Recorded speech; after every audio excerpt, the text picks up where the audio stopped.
everyone. Today I wanted to talk about makeup for flash photography. So, first and foremost, I'm not a professional. These are just things that I've learned from experience doing my own makeup and my friends' makeup for like special events. And I do a lot of research on blogs and things like that. So, take everything I say with a grain of salt, but I just want to give my tips to you guys. First of all, SPF with flash photography is generally not a good idea. It's very important to wear SPF every day, but just on the days where you know you're going to be having your picture taken, just don't wear it that day. I mean, it's fine to not wear it one day of the year, you know what I mean? So chemical SPF is fine.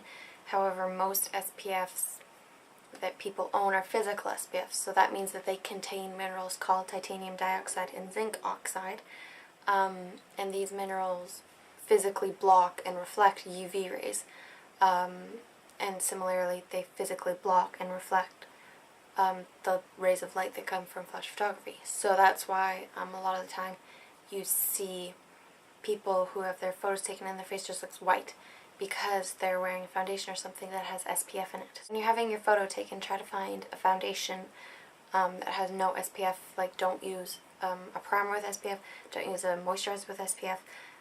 Don't put any SPF on your face, but if you have to, if you have no other choice, try to make it like SPF 15 and lower. So some good foundations that don't have any SPF are, well, that I've tried, are MAC Face and Body. I used this when I graduated on like the day of my graduation, and it worked really, really well. It photographs really well. And then this is kind of like a really sheer foundation, but you can like really build it up. This is more of a very high coverage foundation. This is Makeup Forever HD. I'm not crazy about this one, but I know that it does photograph really well. So those are two of my options. I'd be a bit wary. I know a lot of people use the Revlon Photo Ready, but I've actually found that it kind of flashes back a bit. Definitely take a photo. Like, if you're gonna go buy them, put them on, take a photo, and then, you know, kind of see how it looks, because I have found that it kind of flashes back. That's a good note too. You should always take a photo, because really things are different on everyone. So my recommendations might not work for you. Things that work for you might not work for me.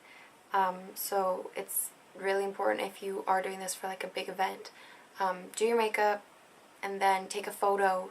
Do this like a few days before so you can practice it, because you're really only going to know if you do take a picture with flash. So another note for flash photography is that your makeup should probably be a bit matte. If you have any kind of sheen on your skin, it's going to be like 10 times that with the flash. So I would recommend powdering your makeup into place. For that, I would recommend using a matte powder. I really like the Laura Mercier translucent one. This is the loose setting powder in the color translucent. I wouldn't recommend using any powder that has like any shimmery particles or anything, because again, those shimmery particles catch the light and reflect it. So you're going to kind of look like you have a disco ball face if you use a powder that has illuminating properties.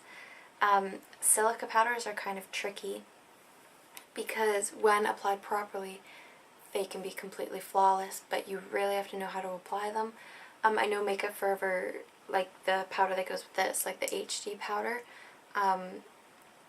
is like a really big known to flashback powder. So silica powders I would be a bit wary about unless you use them all the time and you practice with them and everything. I would try to stay clear. Something like this is a lot more foolproof. So that's that. Similarly, with the whole titanium dioxide, zinc oxide, those are minerals. So mineral makeup, I have never used it, but I have read on a lot of blogs that it doesn't photo well. So if you do use mineral makeup on an everyday basis and you were intending to use your mineral makeup on a day you want to be photographed, I would definitely take a picture and try it out, because I have read that it does not photograph well. And then continuing with the whole matte theme, it's important to use textures that don't have any light reflective qualities. So things like YSL Touche Éclat is a big no-no. Things like Rimmel Wake Me Up all those kind of formulas that have like a radiant glow, radiant effect, they all contain light reflective shimmering particles, and those particles pick up the light and then reflect them back. So when the flash photography hits them, I'm sure you've seen pictures of people who have like white rings under their eyes, and that's from using things like YSL Touche Éclat, because it reflects so much more light than the rest of your face. So the rest of your face is going to look fine, but then you're going to have these odd rings where you've put the light reflective concealers. So I would suggest sticking to more traditional textures. This is like completely empty, I've used it all up, but Laura Mercier Secret Camouflage. Things like, this is a Vichy Dermablend concealer stick, so like concealers with like a thicker, more matte texture are better for flash photography. Drugstore option, Revlon Photo Ready Concealer. I'm not so wild about the foundation, as I've already mentioned, but I really do like the concealer. When concealing, this is also important, if you have like spots and things like that, so put your concealer on your spots and then blend it out. But take something like a fluffy blending brush, this is a MAC 217, and blur, like, so you've put it on the spot, but really blur the edges surrounding it out and make them really feathery and thin, because even though it might be undetectable to the naked eye that you've blurred out your concealer, once you put flash photography on it, you might be able to see these little circles all over your face where you've put your concealer. So really blend your makeup.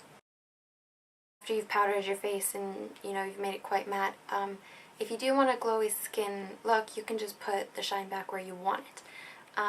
So use a highlighter, put it on the high points of your face. You can use powders, creams. Lisa Eldridge really recommends Becca Shimmering Skin Perfector and Pearl, so I don't even question her opinion. What she says is gold, so that's a good one to use. If you want to use a powder highlighter, things like Dior Amber Diamond, I know Topshop does really good ones. Those are all options. To note is that you should carry all of your makeup down your neck and chest if you're wearing like a dress or something, because then your skin color will continue all the way down and it'll just look better in the photos. If it's not like an exact perfect match, it's important to carry it down. So sorry if the lighting has all of a sudden changed, but I was just editing the video and I realized my camera cut out the ending. But I just want to finish by saying that it's really important, no matter what you do, take some photos before so you can really test and make sure everything worked out. And yeah, if you have any other things that you think I've missed out on, leave them in the comments below so everybody can read them and get your tips too. So yeah, thanks for watching and have a good day. Bye.